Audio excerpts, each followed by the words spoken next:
Now, let's talk about ham, and I'm very excited about this ham because I shipped one to my mother's house. Because you and I presented this, or maybe I was with Mr. Rastelli, I don't remember, earlier this season, and this has been very popular. In fact, we're shipping all this immediately, and how many of these have been ordered, Frank? Look up. Checking, carrying the one. Okay, now, it's important to know this is a 5-pound boneless carving ham, and it arrives fully cooked, is that right? It's fully cooked, David. Now, I love the Glaze packet, but the Glaze packet is separate, so you can choose to put it, like I do, in a gravy boat. That way people can either pour it over their ham or they can dip. Yes. Yep. Or go without any glaze at all. This is a delightful product, and this is beautifully balanced, isn't it? It really is, David. I mean, if you look at this ham right now, first of all, I just want to show you how juicy this ham is, because most people don't see a ham that actually has moisture in it. And now, Chris Mincer has been with Mr. Rastelli for 25 years. He's a trained chef, a trained butcher, and also someone that understands the high quality commitment that only Rastelli will stand for, and that's represented in this ham. It is. And again, David, this is our Duroc ham. And we went out to eastern Pennsylvania, to the Amish country to get this ham, right? And this is comparable to our Black Angus. So when you look at this, I'm going to bring a piece over here. Please. Okay? Because I will make quick work of that. And if you look at this ham, because it's Duroc, it's full of marbling, right? Oh, so, it's warm too. Isn't that nice?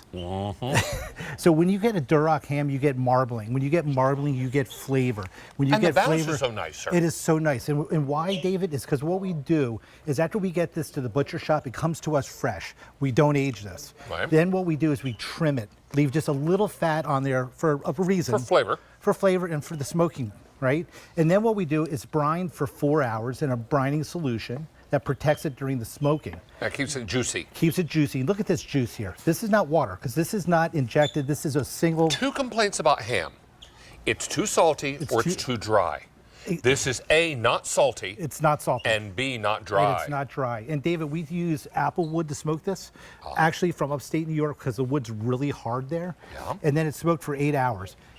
And this is what you get. You get this beautiful ham. And the reason it's not dry, again, it's that Duroc pork. It's that well-marbled pork. Just like everything we do, we always bring the best to our QVC guests.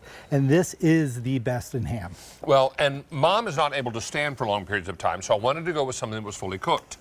So if we let this thaw, how long should we let it thaw? So I'm going to, David, you want to take this out 2 to 3 days.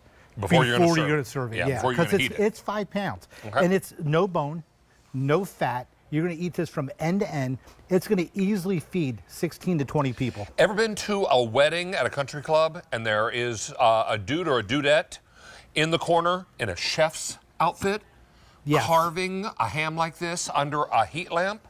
Oh my heavens. This you have not lived the ham. until you've had that. And look at this, David. I cut a real thin piece, right? Look at this. This is not falling apart, right? It is beautiful. Look at this. It's not dry. I can't break it. And what you do with that what my brother does with the leftovers is the next morning he dices it up and he puts it in omelets. We call it chips omelets because his name's Chip. He does, chips in the kitchen.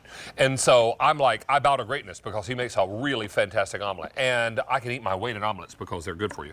And so don't miss out on that. Or if you want to put this between 2 halves of buttermilk biscuit, make a good time breakfast sandwich. That's what I'm talking about. And you talked about the glaze, right? Yes, sir. So the glaze is going to come just like this dry. It's Comes going in to a be packet like like this. this. It has directions on it, David, that says add 2 tablespoons of water.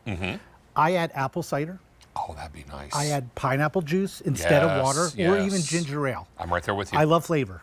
I don't like not having flavor, so I always like to have flavor. So I like to add flavor. The way we cook this just because it's fully cooked, David, you can serve this cold.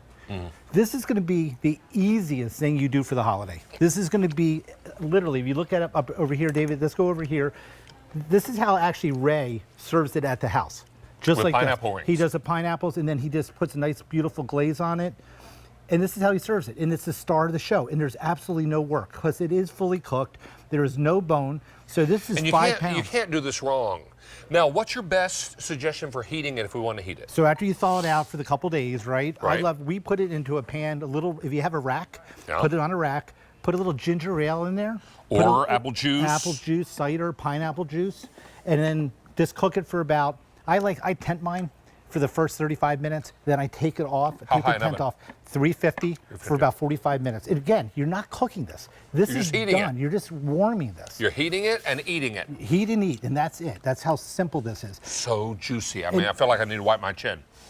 And if you don't have a cooking rack, because everyone always says to me, Chris, I don't have a cooking rack. Like, what do you mean putting it on a rack? You don't have to put it on a rack. How about slicing some apples and some pineapple slices and putting it on the bottom of the pan? That. Right. Or if you think you don't have a rack, do you have a cookie warming tray? Yeah. I mean, one of those little mesh trays that you put hot cookies on to cool them off. Put that over a sheet pan and then pop the ham on top of that. That's a great idea. Yeah, that's a really great idea. quick. And that's really something simple. Don't miss out on this because everybody is wanting great ham for the holidays. They want great ham, but they don't want to spend a lifetime cooking it. And this is already pre-cooked for you. Dave, I tried to get a head start on this because it's so big. And the one thing that I love about this, if you have a smaller family, David, you can take this ham and you can cut it in half, which I'm going to, just like this. You can freeze half the ham, right? Or if you have or you can cut it in quarters. You can freeze quarters of this. Or if you have it left over the next day and you're using it for sandwiches and pizzas and breakfast. Ham steaks. Okay, if you still have some left over, you can actually slice this, David, in nice little slices like this, put them in a Ziploc bag, and freeze them. Because this has only been frozen once at Rastelli's. Nearly. I'm sorry, you're going to say, no, finish your thought. No, I was going to say, we only freeze this once, where at other hams, you don't know how many times they've been refrozen. No. So you can actually slice this down and actually put them in like 3, 4, 5, 6 ounce bags if it's just 1 or 2 of you, and just pull the bags out after the holiday as you need it. Keep talking. But that's it's so versatile, and you can do so many things with it. So that's good. And the best part is, you can make the glaze separately, put it in a gravy boat if you're trying to watch your sugar, and just put it aside and enjoy all the ham that you can hold. I mean, there's nothing nicer the next morning than taking some ham steaks and putting it in a skillet and letting it crisp around the edges. Oh, so good. And I already have 16 slices here. There's 16 slices. 16 servings There's right there on the 16 right platter, there. and you're still going. I'm still going. So this is going to easily, we always say 16 to 20, but with all the different things that you have on the holiday meal, you know, it's 4 to 5 ounces is plenty. I mean, what if you're doing chunks for like a Hawaiian pizza? Now, I know this is a little controversial, putting ham and pineapple on pizza, but you know what? It's delightful. This is perfect. And if you're doing chunks in an omelet, or shreds in an omelet, or tight dice in an omelet, perfect for this that. is ideal for all of that. Sliced thin for the sandwiches. I mean, it's so. And let me ask so my versatile. producer, Frank, how many of these are gone?